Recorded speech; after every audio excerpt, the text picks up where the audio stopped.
Previamente en campañas históricas de la Fórmula 1. Te contamos la historia del que para muchos es la temporada más memorable de la historia de la máxima categoría del automovilismo. Una que tuvo un duelo extremadamente agresivo entre dos titanes y genios de la Fórmula 1 en una batalla de tensión, polémica y un final que a más de uno dejó mucho de qué hablar. Sin lugar a dudas, 2021 quedará en la historia como una de las mejores temporadas vistas en la historia de la categoría. Sin embargo, esta bella disciplina tiene muchas más temporadas que rebosan de historia y carácter. Y ha llegado el momento de que repasemos uno de los duelos más legendarios y polémicos de la historia, en una temporada que escándalos tuvo para regalar. Una de las más oscuras de la historia, repleta de escándalos, tragedias y un final a la altura de todo lo que significó el año. Damas y caballeros, es el momento de abrir una herida que para muchos, casi 30 años después, no ha podido cerrarse por completo. Y es momento de rememorar la temporada en la que Hill, Schumacher, Benetton y Williams se vieron involucrados en una batalla intensa, incluso mortal, pero memorable. Nos referimos a la temporada 1994, que es justamente una de las temporadas más oscuras y polémicas de la historia de la Fórmula 1, pero que al final de cuentas es historia misma de la categoría, para bien o para mal. Así que, damas y caballeros, bienvenidos sean así al tercer capítulo de Campañas Históricas de la Fórmula 1, temporada 1994.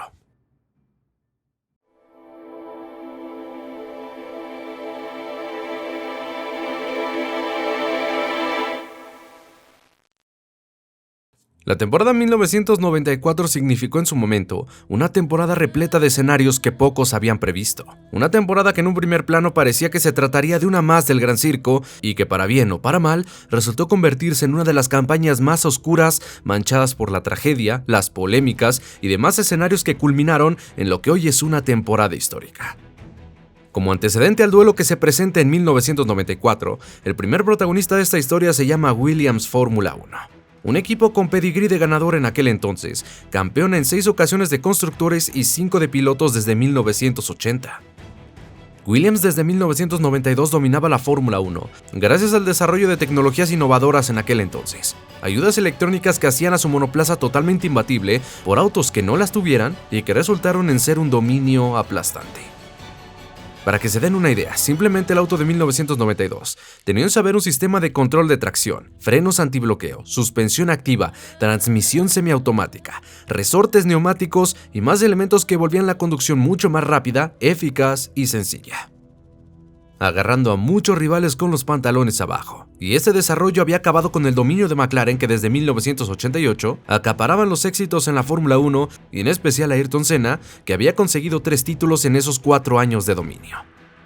Esta nueva bestia de Williams permitiría en el 92 a Nigel Mansell ganar cómodamente el título mundial de pilotos, haciendo que ahora todos los hombres de la parrilla voltearan a Williams, queriendo manejar sus autos ante el dominio tecnológico que habían implementado. Eso hizo que para 1993 Ayrton Senna quisiera hacerse con un asiento en Williams, que parecía en aquel momento el único auto capaz de batallar por el título de pilotos.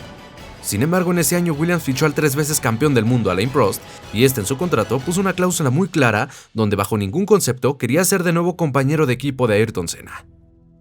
Y aunque sí, la posibilidad existió para que el brasileño pilotara para Williams en 1993, esta cláusula se lo impidió, haciendo que el brasileño llamara a su antiguo compañero de equipo cobarde, reclamándole el no querer volver a batallar en igualdad de condiciones con él. Pero para ese 1993 los demás equipos empezarían a desarrollar sus propias ayudas electrónicas, pero Williams ya le sacaba ventaja en ese rubro, haciendo que a pesar de los esfuerzos de McLaren y Senna, Alain Prost se llevara un muy cómodo campeonato mundial en 1993. Senna no se quedaría de brazos cruzados tras no haber podido competir en Williams en 1993, y durante esa temporada ahora sí lograría firmar un contrato para correr con Williams en el 94. Por parte de Alain Prost decidiría retirarse al ya ser campeón del mundo, pero también para no tener que compartir asiento con Senna, haciendo que la dupla de 1994 fuera la de Damon Hill, piloto que acompañó a Alain Prost durante todo el 93, y el flamante fichaje del tricampeón del mundo Ayrton Senna. Sin embargo, tanto el tricampeón como el equipo sufriría un duro revés en sus aspiraciones. En ese 1993 se decretó que para las próximas campañas se prohibiría la utilización de todas y cada una de las ayudas electrónicas que disponían los autos. ya que se decía que estos elementos hacían que el rol de piloto pasara a un papel secundario, y la categoría quería que volvieran a ser héroes y los protagonistas de la historia, además de que también se buscaba abaratar los costos de la categoría, lo que en términos simples significaría que Williams perdería gran parte de la ventaja que tenían hasta ese momento. A pesar de eso, Williams tenía confianza de que tenían el mejor auto de la parrilla y un auto para poder ganar en 1994, pero no se esperaron en ningún momento que se apareciera un nuevo rival.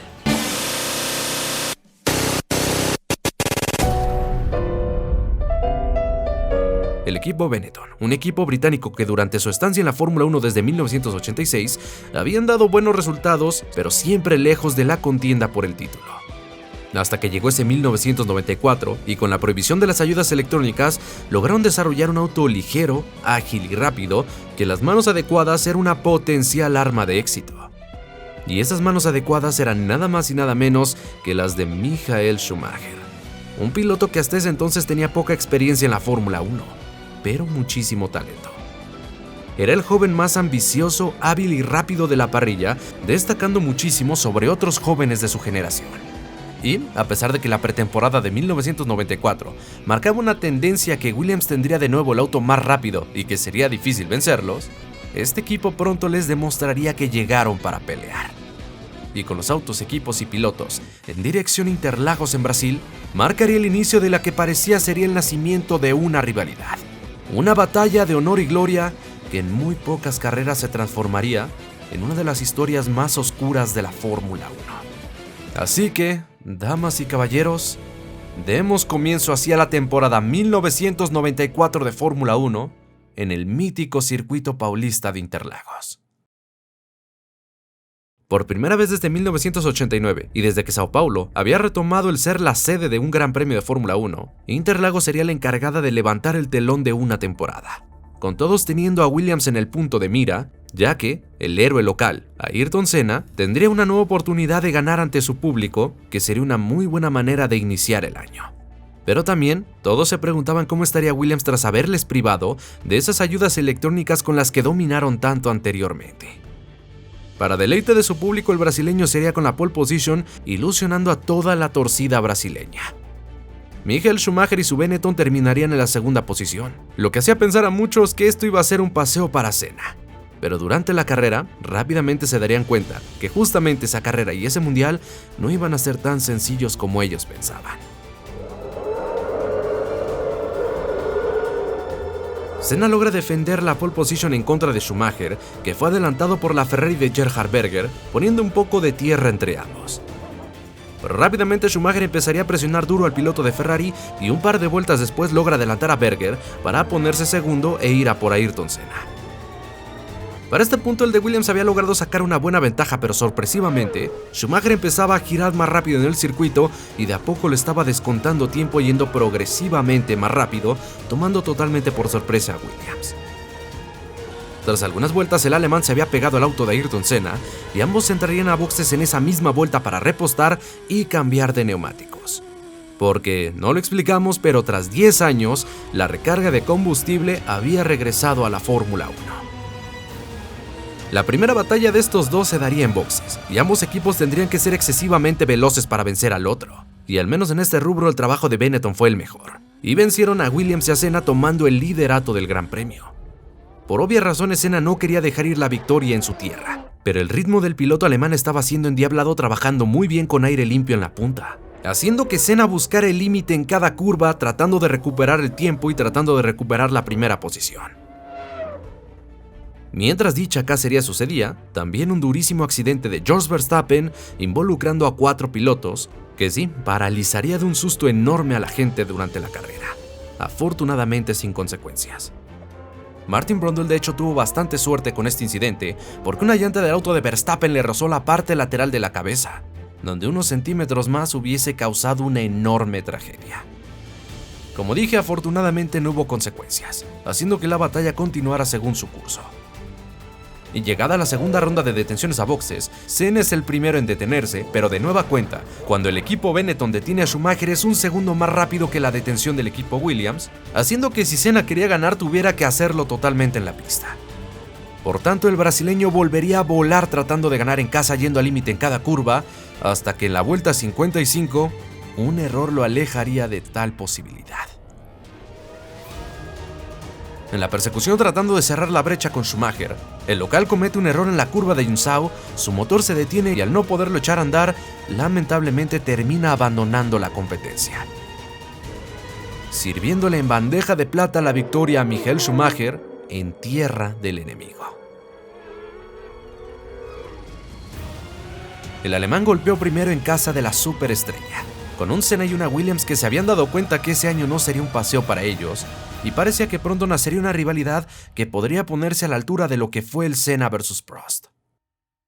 Y semanas después vendría la siguiente carrera en el inaugural Gran Premio del Pacífico y donde por primera vez Japón tendría 2 rondas en un solo año del campeonato mundial. Este Gran Premio se dio en el circuito de Okayama, un circuito corto y técnico que resultaría un reto para los pilotos, pero donde calificar bien parecía totalmente necesario, ya que las predicciones de los expertos apuntaban que sería una pista donde rebasar sería complicado. De nueva cuenta, Senna se mandaría a la pole position, queriendo ganar esta competencia para darle la vuelta al golpe sufrido en su Gran Premio de casa. Schumacher de nueva cuenta saldría en la segunda posición, y entre los dos y con esta rivalidad creciendo, se esperaba que nos dieran una batalla intensa en tierra nipona.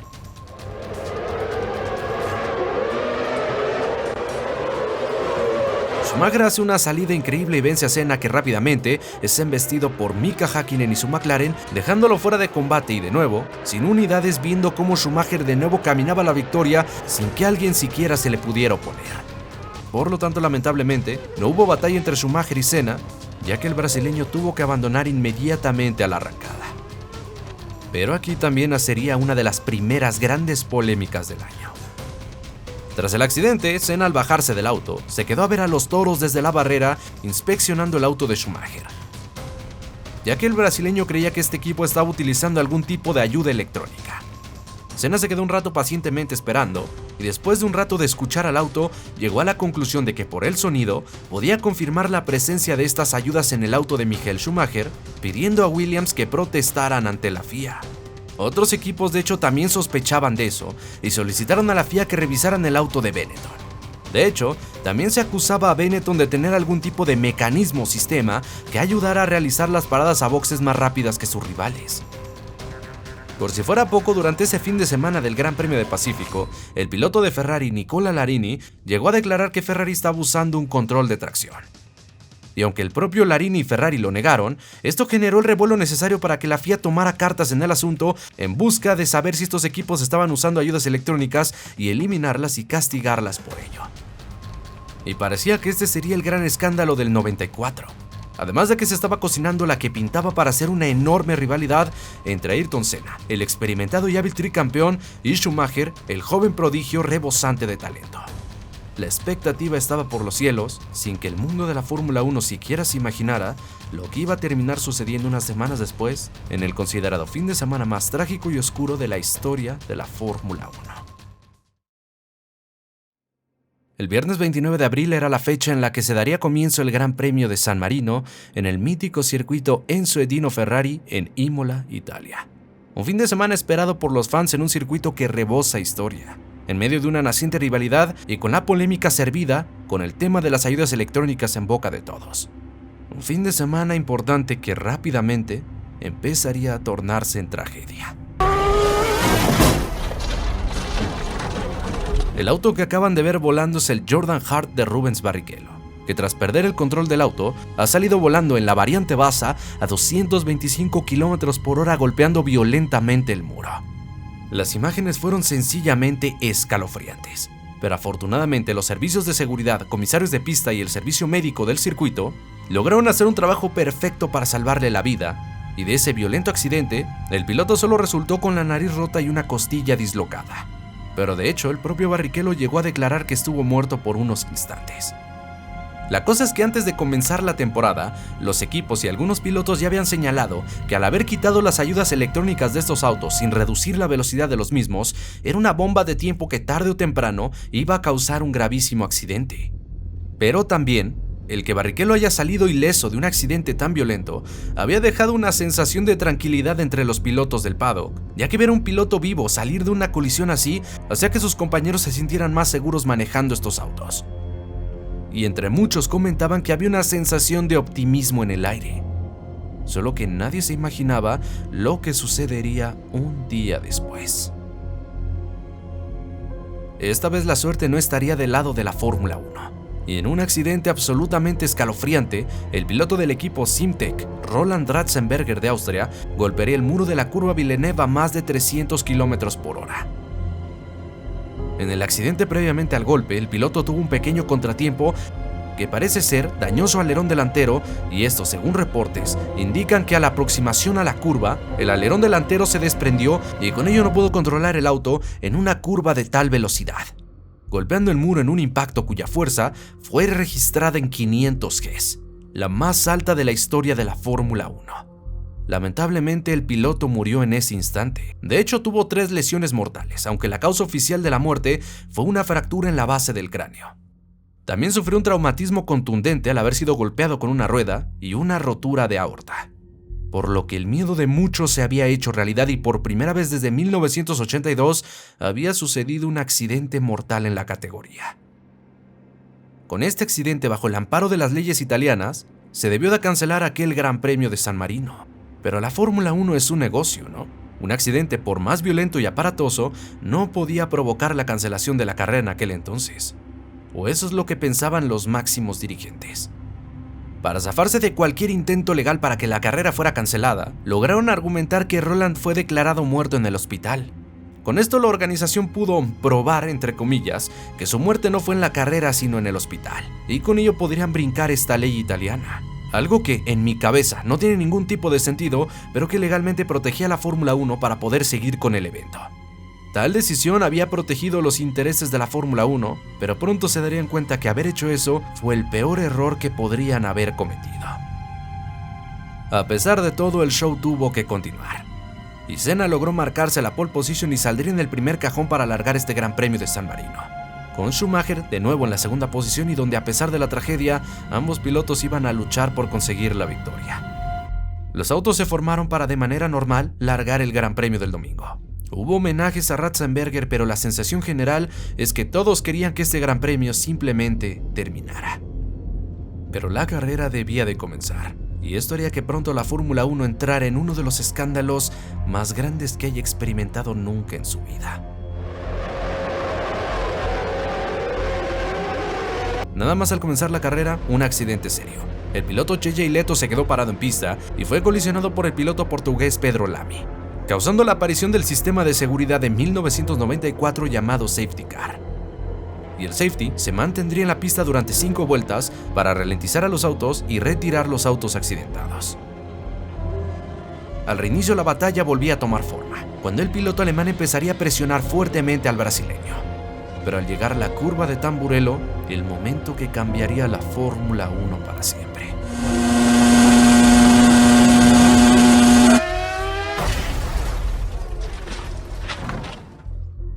Senna perdió el control del auto en la curva de Tamburello e impactó el muro de forma violenta.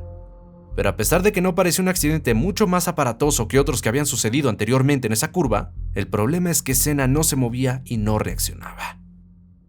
Rápidamente el cuerpo de seguridad se acercó al brasileño, pero no había ningún tipo de reacción del piloto, y donde poco a poco todos se iban imaginando lo peor. Senna tenía que ser retirado del auto por los comisarios sin que éste tuviera algún tipo de reacción física.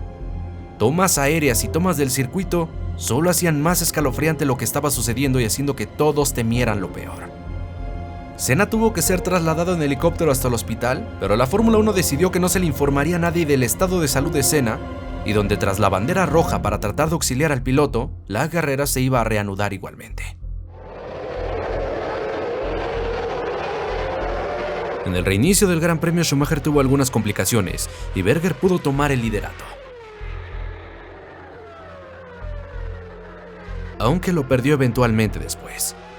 Y en esa competencia hubo algunas batallas, pero la carrera iba bastante tranquila y Schumacher pudo ganar el Gran Premio encadenando 3 victorias consecutivas en ese 1994. Pero si recordarás, te dije que para este punto los pilotos no sabían del estado de salud de Ayrton Senna. Pero al poco de terminar la carrera, se hacía oficial la noticia de que, producto del durísimo accidente sufrido en Tamburello, el astro brasileño había perdido la vida en ese horrible accidente. La causa del mismo es que durante el golpe, una barra de suspensión del auto de Senna ha salido volando y ha golpeado su casco, produciéndole una lesión que eventualmente terminaría costándole la vida. Y la mayor desgracia es que si esa barra de suspensión hubiese volado 10 centímetros más arriba o 10 centímetros más abajo, el piloto brasileño podría haber bajado por su propio pie del Williams. Pero el hubiera simplemente no existe, y así el 1 de mayo de 1994, la luz del astro brasileño se había ido para siempre de este mundo. Para Williams las cosas estaban a punto de ponerse muy difíciles, porque el equipo británico tendría que soportar no solo el haber perdido a su piloto estrella, sino un juicio donde se buscaba la responsabilidad del equipo en el accidente. Y además a un campeonato que iban a llevar cuesta arriba sin haber conseguido ni una sola victoria. Los juicios en los que Williams se vio involucrado duraron años en resolverse, como les dije, buscando la responsabilidad y la causa de lo que había provocado el accidente de Ayrton Senna. Pero así como Williams iba a tener que enfrentar una dura situación, la Fórmula 1 tampoco se iba a salvar. Ya que ellos permitieron esto, se les advirtió y aún así no hicieron ningún tipo de caso. Y tuvo que morir una superestrella de la categoría para que empezaran a tomar cartas en el asunto con el tema de la seguridad, poniéndolos a ellos y a la FIA en un estado de paranoia y miedo nunca antes visto en estos organismos, obligando a cambios constantes en esa temporada para asegurar la seguridad en la que ya habían fallado en ese 1994. El miedo era muy latente, pero una semana después en el Gran Premio de Mónaco, Karl Wendlinger se estrelló a la salida del túnel y producto de aquel accidente quedó en coma 10 días, dándole el susto definitivo que necesitaba la Fórmula 1 para cambiar para siempre. A partir del siguiente Gran Premio, al de Mónaco, se anunciaron cambios para tratar de mejorar los autos en materia de seguridad y reducir la velocidad de los mismos. Pero como era imposible cambiar los autos por completo sino hasta los años siguientes, se tuvo que introducir una norma muy polémica y que haría enojar a bastantes fans en el mundo. Y es que en circuitos donde hubiera puntos que pudieran considerarse como peligrosos para los autos, se instalaron algunas chicanas improvisadas con el objetivo de reducir la velocidad de los autos y minimizar el riesgo en esos puntos peligrosos de la pista. Circuitos que se vieron afectados: el circuito de Barcelona-Cataluña en España, el circuito de Spa-Francorchamps, matando la mítica curva de Eau Rouge, o el circuito de Canadá, el Gilles Villeneuve, implementando una chicana previo a la curva del Muro de los Campeones. Mucho trabajo tenía la Fórmula 1 en ese entonces, pero si recuerdan, Benetton y Ferrari estaban ante el ojo público por una supuesta utilización de ayudas electrónicas en sus autos. Y a pesar de la muerte de Senna y el ataque de miedo que tenía la FIA en aquel momento, estos no se olvidarían del tema. Y para iniciar la investigación, el organismo rector solicitó que los 3 equipos que habían finalizado en los 3 primeros lugares en el Gran Premio de San Marino, es decir, Benetton, Ferrari y McLaren, tenían que enviar a la FIA una copia del código fuente de su sistema de unidad de control del motor en busca de alguna supuesta irregularidad. De estos 3 equipos solamente Ferrari la mandó en tiempo y forma, y McLaren y Benetton no lo hicieron. Por ende fueron multados con $100,000. En el caso particular de Benetton, estos no querían entregar la copia de su código fuente, ya que estaban argumentando que era propiedad intelectual de su motorista Cosworth, y que estos no le habían dado el permiso para entregárselos a la FIA. Por tanto, este equipo y este organismo tendrían una larga discusión en los meses posteriores en busca de poder revisar ese código fuente y determinar si en efecto Benetton estaba usando o no ayudas electrónicas. Y la resolución de este caso la veremos un poco más adelante en este video, así que por el momento, esta saga de las ayudas electrónicas continuará. Para Williams la cosa estaba siendo extremadamente dura. Estaban siendo juzgados públicamente por el caso de Senna, la opinión pública estaba en su contra y la muerte del tricampeón estaba siendo muy difícil de llevar. Pero aún así ellos tenían un auto bastante rápido y un auto lo suficientemente bueno para ganar. Pero en esta ocasión tendría que ser Damon Hill quien ahora alzase la mano para decir: aquí estoy y aún podemos ser campeones del mundo. Hill hasta ese momento es un piloto que había pasado con un perfil bajo en la categoría. Él había debutado en 1992 ya con 30 años, y en 1993 su rol fue ser el segundo piloto por detrás de Alain Prost. Con Senna se esperaba que su rol fuera más de lo mismo, pero Hill era un piloto con cierta regularidad y destellos. Y para este momento, Williams solo podía confiar en Damon para tratar de obtener la corona de campeones del mundo. Era la última esperanza que le quedaba a Williams, pero por la memoria de Senna y el ADN competitivo que tenían, debían jugar al límite hasta el final para poder tener algo de redención y al menos una alegría que compartir. Tras el Gran Premio de Mónaco, Schumacher era el líder del mundial con 30 puntos y 4 victorias consecutivas. Hill estaba en segundo lugar pero con tan solo 7 unidades sumadas. Si Williams y Hill querían tener una oportunidad, debían de parar la racha de Schumacher y empezar a ganar a como dé lugar. La siguiente ronda del Mundial sería en el Circuit de Barcelona-Cataluña en España, el lugar donde, como les dije, se instauraría la primera de las chicanas improvisadas en pro de la seguridad, que sería ubicada justo antes de la curva Nissan. Una chicana que generalmente se tomaba a velocidades extremas y que era justamente el mayor miedo de la Fórmula 1 en ese entonces, las curvas de velocidades extremas. Schumacher se hizo con la pole position de ese gran premio, y desde la largada iba controlando a placer la carrera hasta que vueltas después, su caja se quedó atascada en la quinta marcha, perdiendo muchísimo tiempo con sus rivales. Eventualmente fue adelantado por Damon Hill, pero la experiencia que tenía Schumacher con autos sports le permitió de cierta manera sobrellevar el problema y terminar el Gran Premio en la segunda posición, lo que significó la primera victoria de Williams en la temporada y un pequeño momento de felicidad y paz tras la muerte de Senna que este equipo tanto estaba necesitando. El problema para Hill y Williams es que la racha ganadora de Schumacher seguiría. En Canadá, el alemán ganaría cómodamente con Hill terminando segundo, y en Francia la racha de Schumacher no pararía, anotándose otra victoria más que ni Williams ni el regreso de Nigel Mansell, el campeón de 1992, habían podido evitar. Para este momento de la temporada, Schumacher ya tenía 5 victorias en la temporada y 37 puntos de diferencia contra Hill.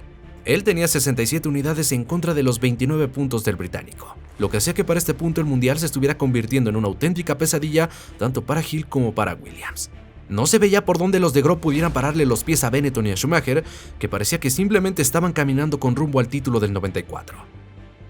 Pero a partir de su Gran Premio de casa las cosas iban a empezar a cambiar, y de parecer acabados en la lucha por el título, Williams estaba a punto de tener una gran oportunidad de frente.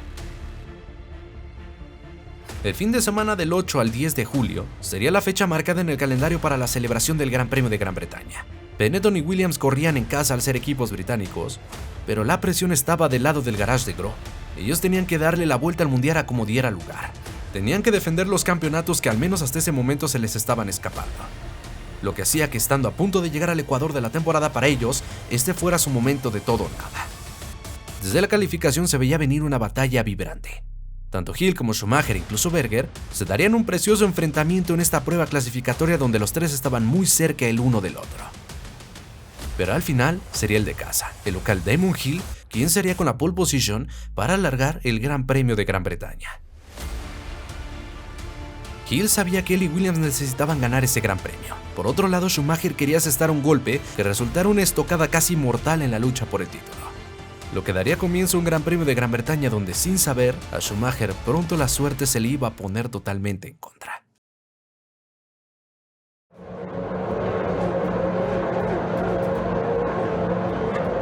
Al principio la carrera no iba bien para Williams. David Coulthard, el compañero de Hill, tendría un problema y la largada tendría que retrasarse, y gracias a que él fue el culpable de tal retraso, tendría que largar este gran premio desde el fondo de la parrilla.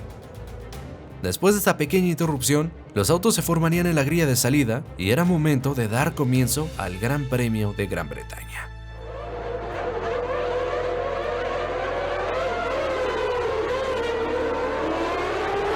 Hill logró defender su primer puesto de un primer ataque de Schumacher con el McLaren de Martin Brundle explotando en la parte de atrás producto de una rotura de su motor Peugeot. Schumacher, con la agresividad y el ritmo habitual que siempre tenía, rápidamente empezaría a dar caza al piloto británico buscando ganarle en su Gran Premio de casa, así como le había ganado a Senna en el Gran Premio brasileño. Pero durante algunas vueltas no pudo encontrar una oportunidad para adelantarlo, aunque sí se mantuvo muy pegado a su rival. A pesar de que Hill estaba aguantando la primera posición, Williams tendría que sortear lo que significaba su mayor debilidad contra Benetton: las paradas a boxes. Para la vuelta 16, estando fuertemente atacado por Schumacher, Hill entra a boxes para su primera detención.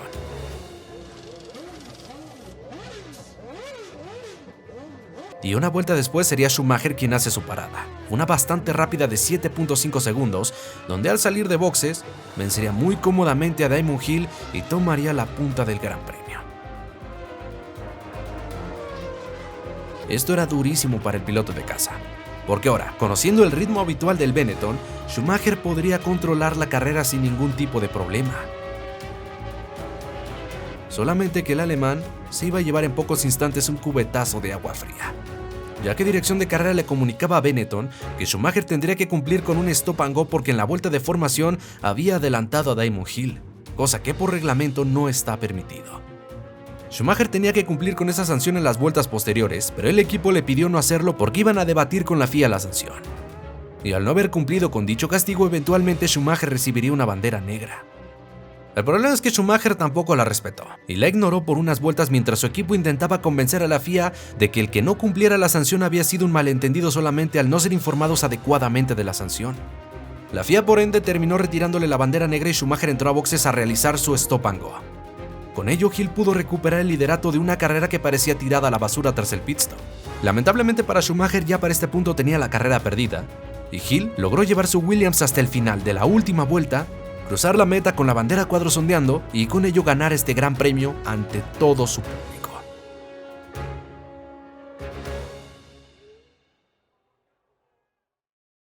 Una muy buena victoria se le había parecido al equipo británico, sin saber que muy pronto, no solamente la victoria, sino una enorme oportunidad de darle la vuelta al mundial se les iba a aparecer de cara.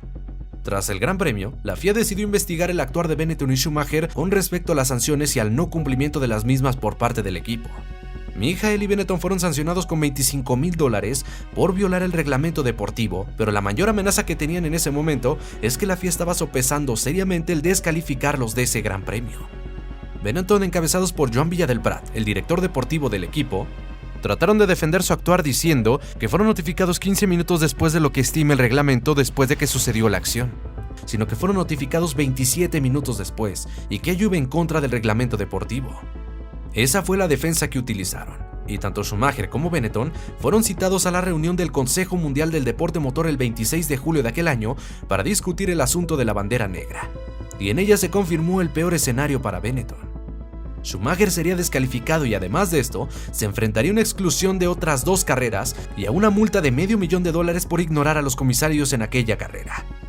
La única opción que le quedaba a Benetton para defender a su piloto era apelar la decisión, cosa que hicieron y con ello pudieron evitar la exclusión de momento y que Schumacher siguiera corriendo hasta que se resolviera este tema. Pero había otra situación más que discutir en esa reunión del Consejo Mundial del Deporte Motor. Espero que no hayan olvidado el tema de las ayudas electrónicas. Bueno, durante todos esos meses, habiendo pasado el Gran Premio de San Marino, Benetton no había entregado las copias del código fuente de su unidad de potencia como lo había solicitado la FIA. Y durante todos esos meses se habían intentado defender de muchas maneras. Primero, como les comentamos, diciendo que Ford no les había dado la autorización para entregar el código fuente a la FIA. Para poder resolver esta situación, el equipo y Ford propusieron a la FIA realizar un test para que ésta pudiera sacar todos los datos que necesitaba para verificar el tema de las ayudas electrónicas. Pero dicho test fue retrasado en varias ocasiones y durante todo el mes no mandaron a la FIA la información que necesitaban.